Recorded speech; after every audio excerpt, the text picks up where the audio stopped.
This has been a very interesting hearing. Mr. Waltz, welcome to Oversight. Yes, it usually gets like this. Look, let's be very clear. This isn't about Hunter Biden's white privilege. It's about Hunter Biden's Democrat privilege. Because Donald Trump Jr. showed up for 5 congressional subpoenas. There was never this circus where he was subpoenaed by House Democrats and he showed up on the Senate side or showed up at the White House to answer in some fake, phony, lame press conference, not actually going to the House and doing what he was compelled by a subpoena to do. Hunter Biden did. Political debates often reveal sharp differences in how people interpret the same events, and the exchange you're about to watch is no exception. At the heart of this discussion is a larger national conversation about accountability, equal treatment under the law, and the role of elected officials in defending their positions. Representative Byron Donalds argues that justice should be applied consistently, regardless of political affiliation. Representative Alexandria Ocasio-Cortez, meanwhile, offers a different perspective and challenges his interpretation of the issues. Supporters of Donalds say he emphasizes evidence, consistency, and personal accountability. Critics of Ocasio-Cortez and other members of the squad argue that they sometimes rely on broader political messaging or redirect the discussion when responding to difficult questions, while their supporters contend that they are addressing the larger context surrounding these debates. As you watch the full exchange, pay close attention to the arguments, the evidence presented, and the way each side responds to the other's points. Consider the reasoning for yourself and decide which case you find more persuasive. If you enjoy in-depth political commentary and analysis of today's biggest issues, be sure to like the video, subscribe to the channel, and turn on notifications so you don't miss future discussions. Now, let's get started. Look, let's be very clear. This isn't about Hunter Biden's white privilege. It's about Hunter Biden's Democrat privilege. Because Donald Trump Jr. showed up for 5 congressional subpoenas. There was never this circus where he was subpoenaed by House Democrats and he showed up on the Senate side or showed up at the White House to answer in some fake, phony, lame press conference, not actually going to the House and doing what he was compelled by a subpoena to do. Hunter Biden did that. And then he has the unmitigated gall to show up here when we know that we're going through actually the legislation for contempt with, by the way, Mr. Chairman, we should actually get to the legislation of contempt. The speechifying is great, but let's do our business, members. He has the gall to come here, show up, and then when the Democrats are saying, hey, he wants to speak, he leaves. This is a joke. This is a farce. The man has been subpoenaed by Congress. Oh, and by the way, the January 6th committee, Mr. Raskin, which you did sit on, by the way, that was not a normally ordered committee of Congress because Nancy Pelosi did not want the Republican members that then Leader McCarthy put up. According to the courts, it was. My time, sir. Will you yield for a correction? I was respectful of your time. I didn't say anything. So, ladies and gentlemen, let's move forward with our business. He should be held in contempt. There was a subpoena. He did not answer it. Any other American will be held in contempt by Congress. Any other. This is Democrat privilege of the highest order. Let's do our jobs. I yield. Gentleman yields. Chair now recognizes Ms. Ocasio-Cortez from New York. Thank you, Mr. Chair. Just to address briefly, quickly, that moment about privilege and all of this that we're seeing here. It was a very beautiful speech.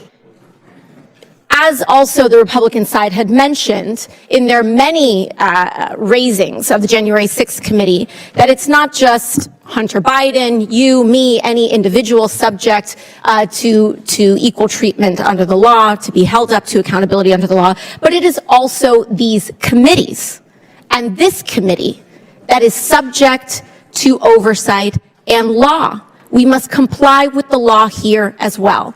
Now, I may be one of the very few people that actually believes in Congress, in this country. But I do, and many of us do here.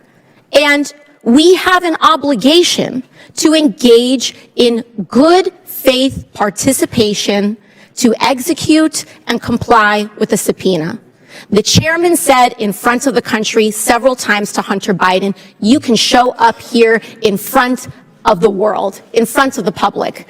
Hunter Biden took him up on that offer. He said, I will show up in public. I will show up in public. He showed up here today. He showed up here in the past. And Mr. Chairman, I know you do your best with what you've got, but you've got members here that have submitted falsified evidence to the record.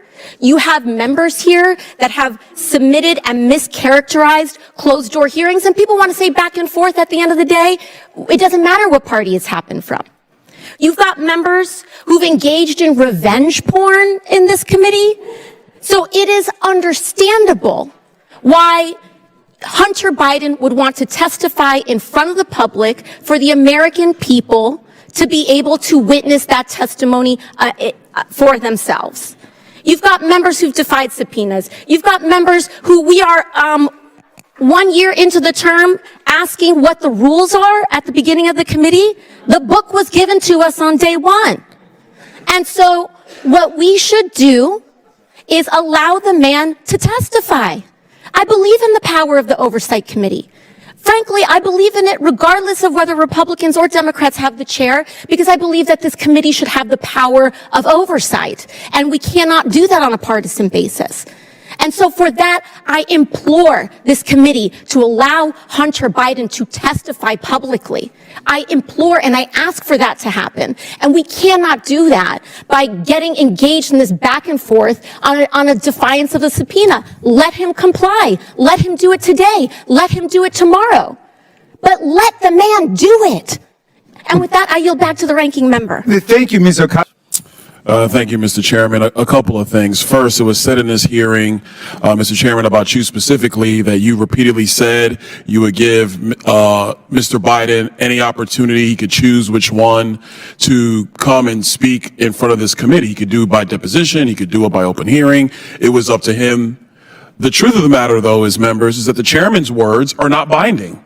Like, no other member's words of Congress are really not binding. The binding article... Point of order. Does the chairman agree with that? Point of order. Does the chairman agree? Are you going to restore my time? Point of order. Just point of order. Okay. Does the chairman agree that the chairman's words are not binding on the committee?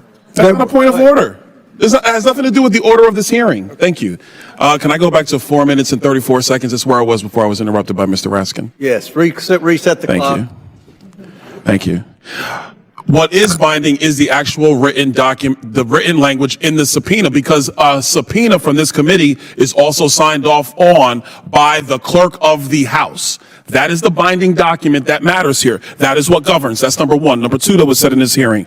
It was said that our witnesses said that there was no basis for an impeachment. But remember, members on the Democrat side of the aisle, what was said by Mr. Turley at the time was that there was plenty of evidence for the continuation of an impeachment inquiry. And the purpose of that hearing was the relevance basis for an impeachment inquiry. The House has now voted for an impeachment inquiry. And one of the first things that the House did after the vote of an impeachment inquiry was to subpoena Hunter Biden to appear. Hunter Biden has evaded that subpoena. So flagrantly did he evade it that he decided to show up at the Senate side to give a press conference, and Eric Swalwell, a member of the House, helped him get that time on the Senate side to give a press conference. That's a flagrant violation of a congressional subpoena. Secondarily, he has the gall to show up here when we're actually discussing contempt.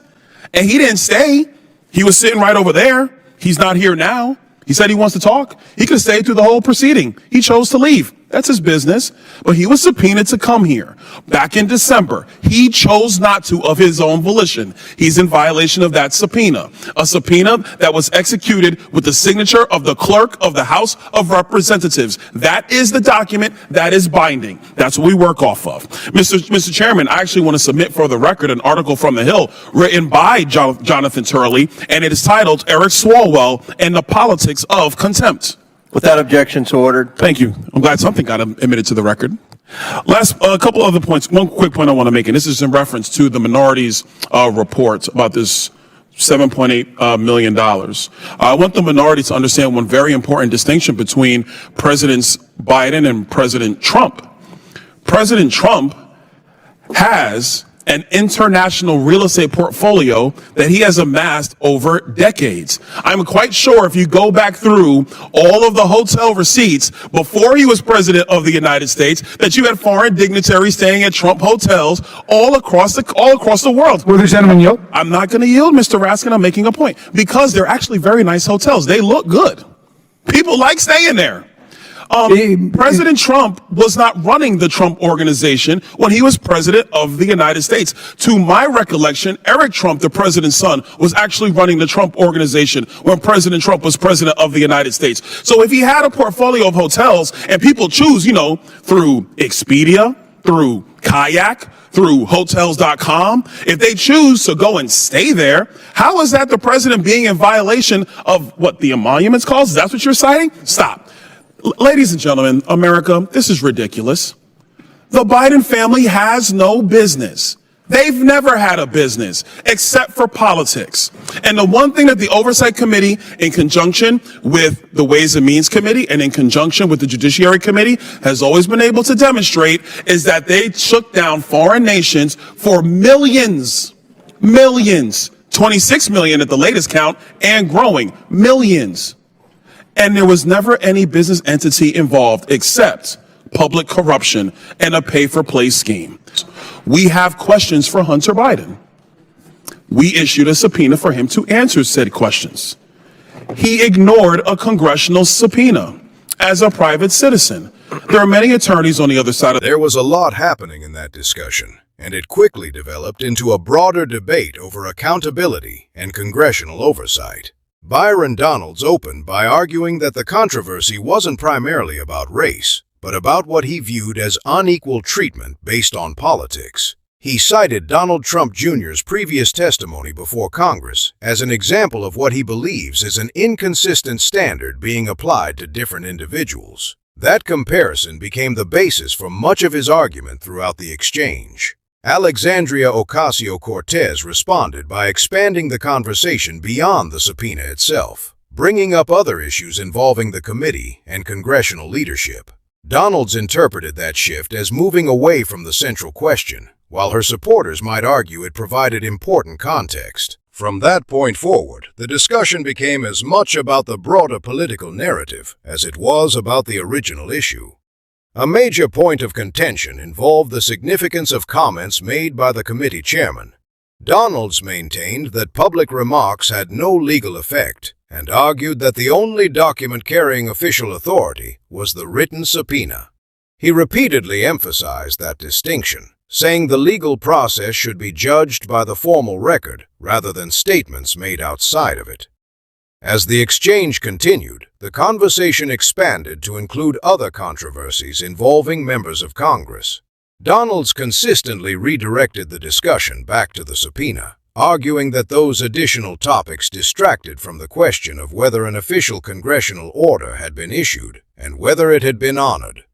In his closing remarks, Donalds returned to the point he had made from the beginning. He argued that the existence of the subpoena was the key issue, and that the debate should remain focused on compliance with that legal process rather than on unrelated political disputes. If you enjoyed this discussion, there's more to see. In the next clip, Byron Donalds shares his views on serving alongside Alexandria Ocasio-Cortez in Congress in a less formal setting, offering additional commentary without the procedural format of a committee hearing. Let's take a look at that conversation next. I serve on a committee with Ocasio-Cortez. Oh, you've heard of her. Okay. And she literally believes that we can print whatever we want. It doesn't matter how much we borrow. It doesn't matter how much we spend. But she can believe all that while she drives her nice little Tesla and lives in one of the most expensive apartments in Washington, D.C. You see, the left loves to deride capitalism, but they actually love capitalism. They love what it creates for them. But they want you and they want me and they want every hardworking American to bend the knee. But America has woken up and we have realized that we're not going down a socialist road and we're going to... Byron Donalds makes it clear that from his perspective, these policy disagreements go far beyond political talking points. He argues that the decisions made in Congress have lasting effects on the nation's economy and future, and he has consistently criticized what he sees as excessive government spending and policies that lack long-term fiscal responsibility. He has also echoed a common conservative criticism of some progressive lawmakers, arguing that there can be a gap between the principles they promote and the way they conduct themselves publicly. Whether viewers agree with his conclusions or not, Donalds has established a reputation for directly engaging with opposing viewpoints.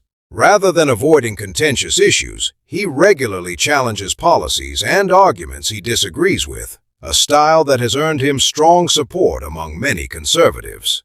Now it's your turn to weigh in. Do you think more members of Congress are becoming willing to openly challenge Alexandria Ocasio-Cortez and other members of the squad, or was this exchange simply an unusual moment? Let us know your opinion in the comments. Stepping back from the individual exchanges, this hearing illustrated two contrasting styles of political debate. Donalds centered his arguments on legal interpretations, procedural questions, and his reading of the available facts. Ocasio-Cortez, meanwhile, approached the discussion by placing the issue within a broader political and policy context. Which approach is more convincing will likely depend on each viewer's own perspective. Regardless of where you stand, debates like this continue to influence the national conversation and demonstrate how congressional hearings often become the forum for major political disagreements. Thanks for watching this analysis. If you found it informative, don't forget to like the video, subscribe to the channel, and share it with others who enjoy following political debates and congressional hearings. We appreciate your support, and we'll see you in the next video.